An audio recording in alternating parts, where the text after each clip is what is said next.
So this channel also go. Malapit na kaibigan ni Mr. David Licauco, abay may pambubuking no na ginaganap dito po sa kanya. So ano na nga ba ang mga kaganapan sa bagong taon nitong si Mr. David Licauco? At totoo nga ba na nasa Siargao itong si Ginoo at may kasama na naman daw di umanong iba? So sino nga bang tinutukoy? No, panoorin natin ang mga detalyeng ito. But before that, if you haven't subscribed yet to my YouTube channel, please don't forget to like, share, and subscribe at hit mo na rin ang notification bell for more updates.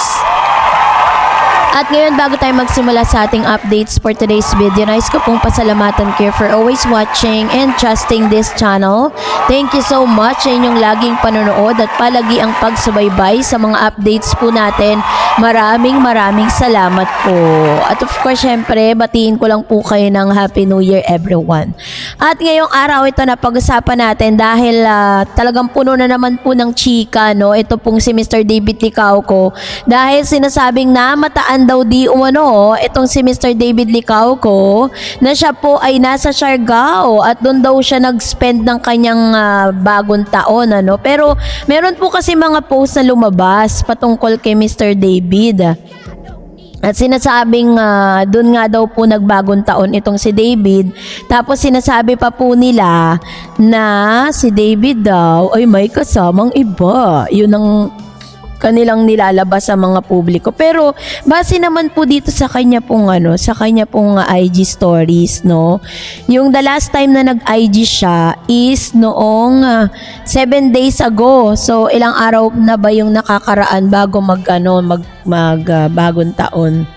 Ayan, kasama niya po yung family niya. Ayan, parang nasa isang vacation po sila at doon po sila nag-spend ng kanilang bakasyon. Parang feeling ko sa Siargao nga ito. Pero makikita natin dito na talagang kasama niya yung plainly yung kanyang pamilya, pero wala po ako nakikitang any girls na kasama niya dito kasi parang pinipilit na naman po ng mga chismosang kapitbahay natin na may kasama daw dito si Mr. David. Papayag ba naman ang pamilya ni David na yung panahon para sa kanyang pamilya ay ilalaan pa nito para po dun sa girl lalo na sinasabi po ninyo? Hindi mamatay-matay yung issue na yan. Ilang beses na nga dininay ni David Licauco yan, 'di ba? Although si David po ngayon ay single, 'di ba? Si Miss Barbie Fortesa is single. So, sabihin na natin, let's give them the benefit of the doubt na parang sinasabi ng mga bashers na wala naman daw ligawan na nagaganap, wala naman daw kung ano-ano. Sa inyo yung paniniwala nyo yun. Basta kami, mga Barda fans, ay naniniwala pa rin kami ng endgame at ang pinaka magkakatuluyan dyan, walang iba kundi si Barbie at si David pa din yan, ang dulo. Kahit ano pang lumabas sa balita na alam ko nakasulat na sa kanyang mga palad yan. No, nag-aantay na lang talaga si Barbie dito kay David na napaka-torpe kasi. Diyos ko, hindi na lang sabihin kung gusto niya talaga si Barbie para alam na natin, iba masaya na lahat. Pero syempre, at the end of the day, hindi naman tayo pwedeng parang mag-decide, 'di ba, para sa kanila. Sila pa rin 'yon, 'di ba? At ngayon eto na, sino nga bang kaibigan ni tinutukoy dito po sa balitang ito na parang binuking at ang dami niya po mga revelation patungkol sa kanyang kaibigan. So, eto po yon si Dustin Yu, no? Si Dustin Yu po, very close po yan kay Mr. David Licauco. Ganon din naman kay Barbie kasi 'di ba parang niyaya pa nga nila si Barbie at si David na magkaroon sila ng parang date. Kasama niya si Bianca, 'di ba? So, noong January 2, 2026, ibinahagi ni Dustin Yu sa isang panayam kay Karen Davila sa YouTube kung paano siya na-inspire at natutong magnegosyo mula sa kanyang kaibigan na si Mr. David Licauco. So ayon sa aktor, negosyante, hindi lamang isang kakilala si David kundi isang tunay na mentor sa larangan ng pagnenegosyo na tumulong sa kanya mula sa pagbuo ng idea hanggang sa actual na pagnenegosyo mismo. Sa naturang na takbo ng kanilang pagkakaibigan, nasaksiyan ni Dustin kung paano pinamahalaan ni David ang kanyang mga business ventures, lalo na ang food business, habang sabay pa ring nagpapatakbo ng kanyang aktor ng kanyang career. Ito ang nag-udyok kay Dustin na subukan ang pagninegosyo bilang isang paraan para magkaroon ng stable income o passive income. So sinasabi po ni Dustin Yu na lahat po ng mga tinatamasa niya ngayon, lahat po yun ay utang niya kay Mr. David Licauco na siyang parang nag-inspire or nag-mentor sa kanya kung paano siya magninegosyo. Dahil dito, nagbukas si Dustin ng chicken stall sa isang school canteen na inspiration din sa example ni David. Dito niya sinimulan ang kanyang paglalakbay sa pag-aaral ng negosyo mula sa marketing, pag-manage ng tao, pag-uusap sa mga supplies at sa iba pang aspetong kailangan sa pagpapatakbo ng isang negosyo. At bukod sa negosyong ito, binahagi ni Dustin na hindi lang sa business mentoring tumutulong si David, kundi pati na rin sa ibang aspeto ng kanyang buhay, lalo-lalo na sa love life. Wow, So mula sa love life, karera at personal na paglago at tinutukoy niya si David bilang parang isang kapatid at tunay na nagmamalasakit.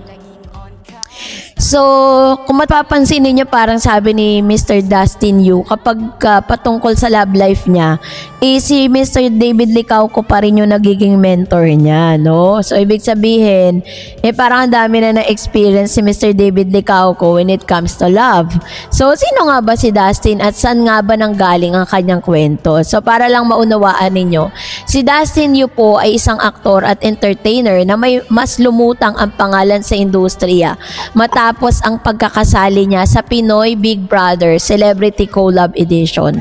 Kilala siya ngayon hindi lamang bilang artista kundi bilang isang personality na aktibong lumalahok sa iba't ibang projects or pursuits. Bagamat siya ay nasubaybayan sa entertainment scene, hindi biro ang kanyang pinagdaanan bago makapasok dito at may mga panahon na siya ay nakaranas ng mga pagsubok at pagdududa tungkol sa kanyang career path.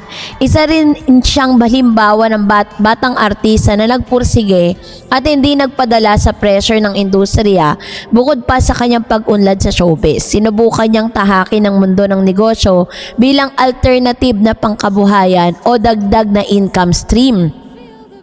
Ano nga ba ang papel ni David sa buhay naman ni Dustin? Ang pinakapaksa ng balita ay tungkol sa paano si David na naging mentor dito po kay Dustin Yu sa aspeto ng pagninegosyo. Si David Licauco ay kilala bilang isang aktor at entrepreneur na maroong ding mas higit na exposure sa pagninegosyo at ilang food business ventures.